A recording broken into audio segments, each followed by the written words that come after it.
So the Saints made some moves today to help with the cap space problems, and some of them were tough moves and some of them were good moves. So I'm going to go ahead and go into it. And before I get into it, actually, I would have released this video a lot sooner, but I wanted to wait and see if the Saints made any other moves, but we never did. So that would be a perfect time to make this video, and hopefully while I'm filming, the Saints don't make any surprise moves. So the first thing the Saints did today was restructure some contracts.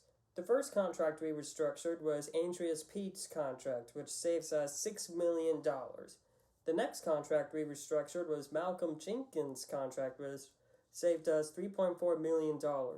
In total, we were able to save $9.4 million because of the restructures, and I'm very glad we restructured those contracts, and hopefully we restructure a lot more contracts in the next few days. So the next move the Saints made was cutting Quan Alexander.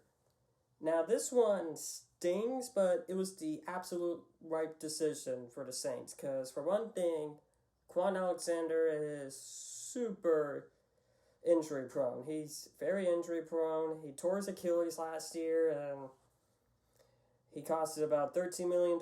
He had no dead money we owed him, so it was the right decision to cut Quan Alexander. And he is a very good linebacker, but the problem is, I mentioned it just now, he's injury prone. So, but if he did came back to the Saints, I would love it. Only if it was on a very cheap deal, because I'm not sure if I want to pay a guy $10 million a year that's had injury history. Maybe like somewhere around $7 to $8 million per year for Quan Alexander. He's a very talented linebacker. He improved the defense a lot last year in his 6 games, but then he got injured. And if he did come back and if he stayed healthy, he can be really good for the Saints. So I would not mind if he came back on a cheap deal, but regardless of where Quan plays in 2021, I wish nothing but the best for Quan. So the next move the Saints made was cutting Emmanuel Sanders. Now this one I was expecting, but it still stings, because Emmanuel Sanders was the perfect wide receiver 2 for the Saints.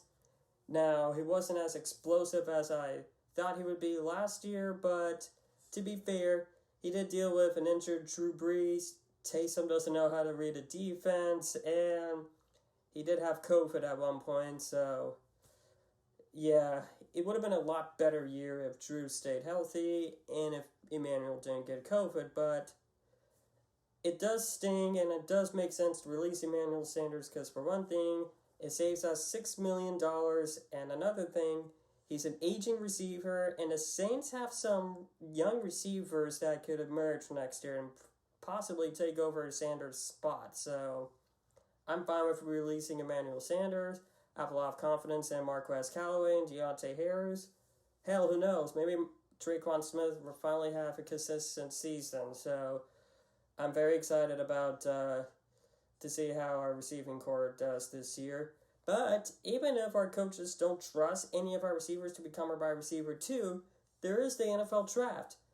The receiver class is really good this year, and we could select a receiver in the 4th round this year. So yeah, I think we'll be fine, but I am going to miss Emmanuel Sanders. So overall, the Saints did make some really tough moves today, but now the Saints only have negative $31 million in cap space, which I know isn't great, but yesterday we were around negative $59 million, so this is a huge step forward as free agency is about to start soon, so we're making a lot of progress, and I highly doubt these are going to be our only moves this week. I see a lot more contract restructures coming up, and I do see some players getting cut. Some I have in mind are Janoris Jenkins. He could possibly get cut. Latavius Murray. He could get cut. He's a running back too.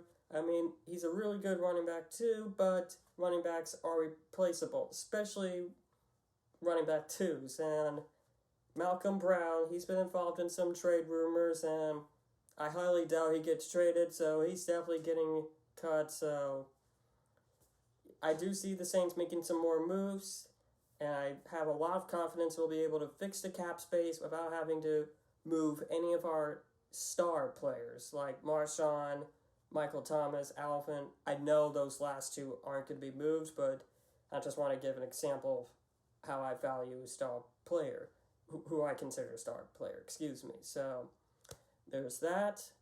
And really, that's all I got to say about today's moves.